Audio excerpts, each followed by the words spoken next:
ঘড়িতে এখন সময় ভোর 3:50। থাম্বনেল দেখে হয়তো বুঝেই গেছো আজকের যাত্রাটা কোথায় হতে চলেছে। আমি অর্ঘ্য এবং আমার সাথে আছে আমার পার্টনার প্রীতি। এবারে জার্নিটা আমাদের স্টার্ট করা যাক।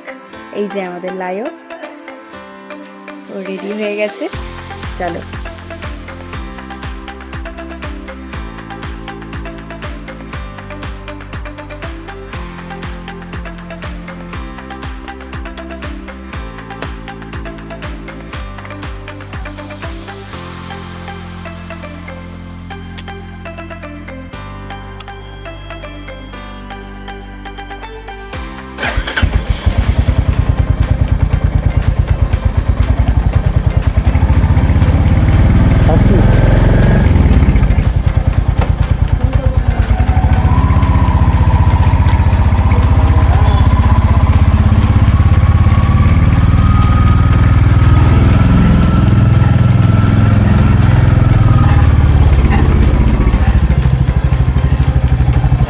চলো সবাই, টাটা।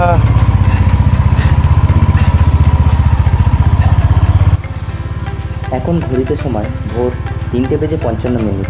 চারিদিকে এত নিস্তব্ধতা আর ভোরের হালকা ঠান্ডা, সত্যি বলতে এক অদ্ভুত ফিলিংস লাগছে।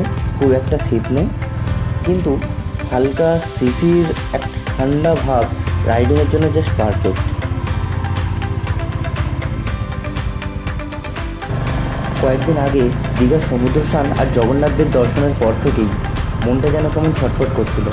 আর সেই টানটাই বোধহয় এতটাই জোরালো ছিল যে আর দেরি করতে পারলাম না। তাই তাড়াতাড়ি ব্যাগ গুছিয়ে বেরিয়ে পড়লাম পুরী জগন্নাথ দেবের উদ্দেশ্যে। আমরা এখন আছি সাঁতরাগাছি রোডে, আর কিছুক্ষণের মধ্যে হিট করব NH-16। ব্যাস, তারপরেই শুরু হবে আমাদের আসল অ্যাডভেঞ্চার। চলো দেখা যাক পুরী যাওয়ার এই যাত্রা আমাদের কোথায় নিয়ে যায়। Let's role. জগন্নাথের টানে এর আগেও অনেকবার গিয়েছি, কিন্তু আজকের ভোরবেলা স্টার্টটা মনটাকে পুরো জাস্ট চাঙ্গা করে দিয়েছে। তো এখন আমরা আছি সাঁতরাগাছি রোড। সাঁতরাগাছি স্টেশনকে পেছনে ফেলে শহরকে বিদায় জানিয়ে অফিসিয়ালি পা রাখলাম NH-16-এ।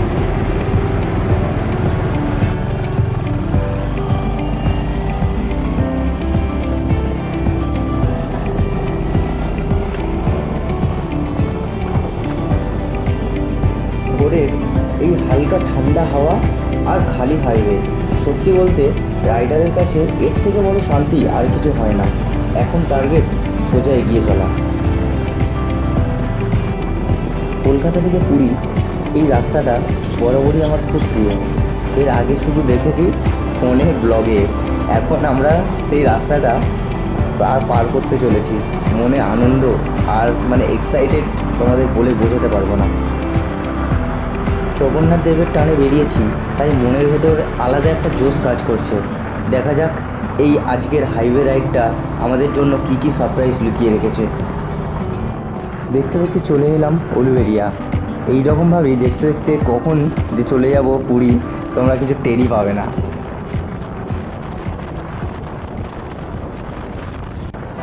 বন্ধুরা, এখন আমরা কোলাঘাটের ঠিক কাছাকাছি আছি, আর ঠিক এই মুহূর্তেই আমাদের হাইওয়ে প্রথম বিগ সারপ্রাইজটা দিল। জাস্ট সামনের দিকটা দেখো, চারিদিকে সাদা কুয়াশার চাদর। বিশ্বাস করুন, ক্যামেরায় কতটা ধরা পড়ছে আমি জানি না, কিন্তু আমি খালি চোখের সামনে 10 থেকে 15 ফিটও ভালো করে দেখতে পাচ্ছি না।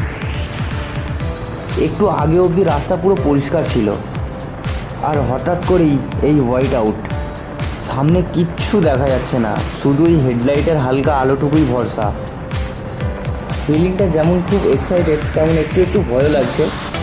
আর কি বলবো, আলাদাই। যারা এই কুয়াশার মধ্যে দিয়ে বাইক চালিয়েছো, একমাত্র আমার ফিলিংসটা তারাই বুঝতে পারবে ভালো করে। যত সামনের দিকে এগোচ্ছি যেন কুয়াশাটা ততই বেড়ে যাচ্ছে। পুরো চারিদিকে একদম কিছুই বোঝা যাচ্ছে না, শুধু ইন্ডিকেটার আর হেডলাইটটাই আমাদের ভরসা। এখন আমরা পেরেছি কোলাঘাটের ব্রিজ। এখানেও ঠিক একইভাবে কুয়াশাটা আছে, তবে ক্যামেরার লেন্সটা মুছেছি বলে অতটা কুয়াশাটা ঠিক ভালো করে বোঝা যাচ্ছে না।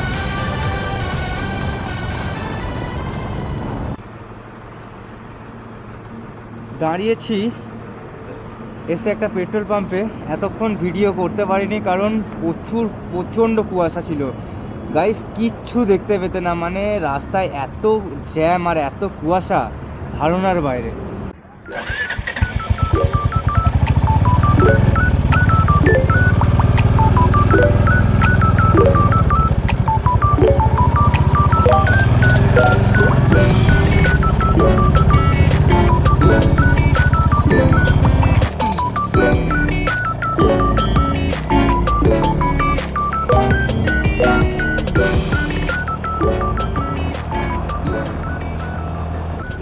কুয়াশার চাদরে ঢাকা চারিপাশ, কিছুই দেখা যাচ্ছে না ঠিকমতো। কোলাঘাটের পর থেকে প্রকৃতি যেন আমাদের সাথে লুকোচুরি খেলছে। উড়িষ্যার এই অজানা পেট্রোল পাম্পে একটু বিরতি নেওয়ার পর আবার যখন বাইকে স্টার্ট দিলাম, মনে হচ্ছিল যেন এক অজানা রহস্যের দিকে এগিয়ে যাচ্ছি। গন্তব্য পুরী, কিন্তু পথটাই এখন সবথেকে বড় অ্যাডভেঞ্চার। এখন ঘড়িতে সময় 8:36। এখন আমরা আছি মাখানিতে। অনেকক্ষণ ধরে রাইড করছি তো শরীরটা একটু ক্লান্ত হয়ে গেছে, আর আমরা তো বেরিয়েছি প্রায় 4টের দিক করে। এখান থেকে ডিস্টেন্স দেখাচ্ছে 5 ঘন্টা, মানে মিনিমাম এখনও 5 ঘন্টা রাইড করতে হবে। বাট এই 5 ঘন্টাটা আমরা নেব মিনিমাম 6.5 ঘন্টা। লাঞ্চের জন্য দাঁড়াবো কোনো রেস্টুরেন্টে, লাঞ্চ কমপ্লিট করার পরে যাবো পুরীতে।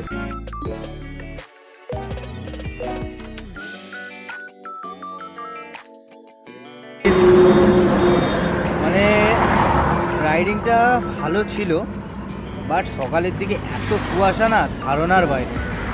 এখন দাঁড়িয়েছি একটু ব্রেক নিচ্ছে, একটু চা খাচ্ছি। পাশেই চা খাওয়ার পরে একেবারে এসে দাঁড়িয়েছি একটা ধাবায়। এখান থেকে পুরো ডিস্টেন্স এখনও মিনিমাম নানা করে 5 ঘন্টা সামথিং।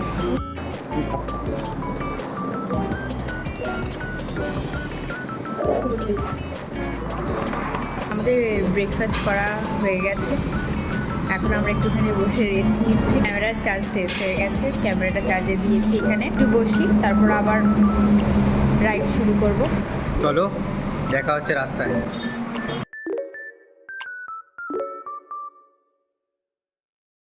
লাঞ্চ ব্রেক শেষে যখন হাইওয়েতে ফিরলাম, শরীরটা তখন জাস্ট রিচার্জ, কিন্তু সামনে তাকিয়ে মাথাটা ঘুরে গেল। দূর থেকে ভিউটা ক্লিয়ার যে সামনে প্রচুর লম্বা জ্যাম, আর সেই জ্যামটা কাটানো মোটেই সহজ নয়।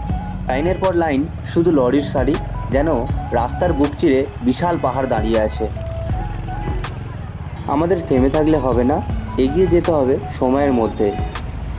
এই দানবীয় লরির মাঝখানের ন্যারো গ্যাপগুলোই এখন আমাদের টার্গেট। তোমরা যারা লং রাইড করবে, একটা জিনিস সবসময়ের জন্য মাথায় রাখবে যে ট্রাফিক যতটাই হেভি, রাইডারের কনফিডেন্সও যেন ততটাই শার্প হয়।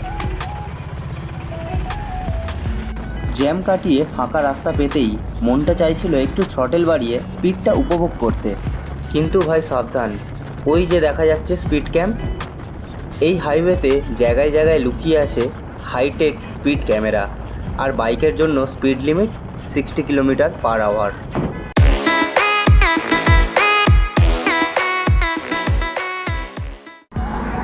এই যে মহানদীতে সামনে এসে দাঁড়িয়েছি, এই যে এটা হচ্ছে মহানদী। এখন পুরো চর পড়ে গেছে একদম, আর সেই দূরে দেখা যাচ্ছে পাহাড়। ওয়াও, ভিউটা জাস্ট দেখো। ব্রিজটা নড়ছে, আমরা ফিল করতে পারছি এটা। লরিগুলো যাচ্ছে ভারী ভারী, ব্রিজটা নড়ছে। সেই দূরে দেখা যাচ্ছে পাহাড়, আর সামনে আছে মহানদী। ওইখানে একটুখানি জল আছে। এই নদী আর পাহাড় মিশিয়ে একটা অন্য রকমের রিল্যাক্সিং ভাইবস তৈরি করেছে, যেটা চোখে দেখলে তোমরা বিশ্বাসই করবে না। ক্যামেরায় কতটুকু দেখাচ্ছে আমি ঠিক বলতে পারছি না, বাট ওই যে দূরের পাহাড়টা মনটাকে ছুঁয়ে যাচ্ছে, আর একদম রাইডটাকে একদম শান্তও করে দিচ্ছে।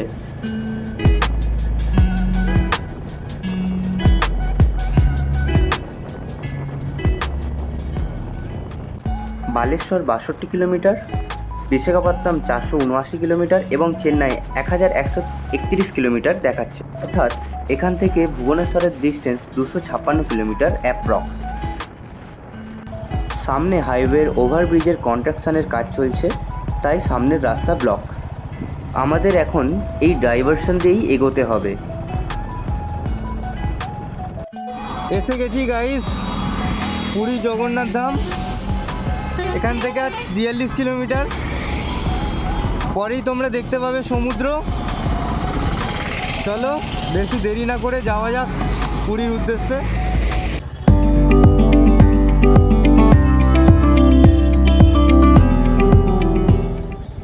অবশেষে আমরা পৌঁছে গেলাম মন্দিরের সামনে।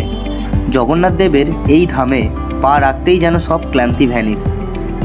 মন্দিরের ওই পতাকাটা দূর থেকে দেখেই মনে হলো ইয়েস, উই মেড ইট, জয় জগন্নাথ। মন্দির থেকে বেরিয়ে সোজা চলে এলাম সমুদ্রের ধারে। জাস্ট সিনটা দেখো একবার, মেরিন ড্রাইভে বাইকের হেডলাইট আর সমুদ্রের ঢেউ। বিলিভ মি, নেক্সট লেভেলের একটা ফিলিংস।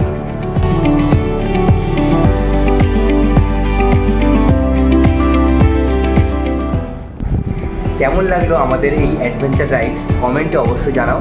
ভালো লেগে থাকলে একটা লাইক ও বন্ধুদের সাথে শেয়ার করো। আর হ্যাঁ, খুব তাড়াতাড়ি এর আসতে চলেছে পার্ট 2, যেখানে থাকছে পুরীর অচেনা কিছু গলি এবং আশেপাশে সুন্দর কিছু মন্দির, যা তোমরা নিজেদের বাইক বা স্কুটি ভাড়া করে ঘুরতে পারবে। সাবস্ক্রাইব করতে ভুলবে না।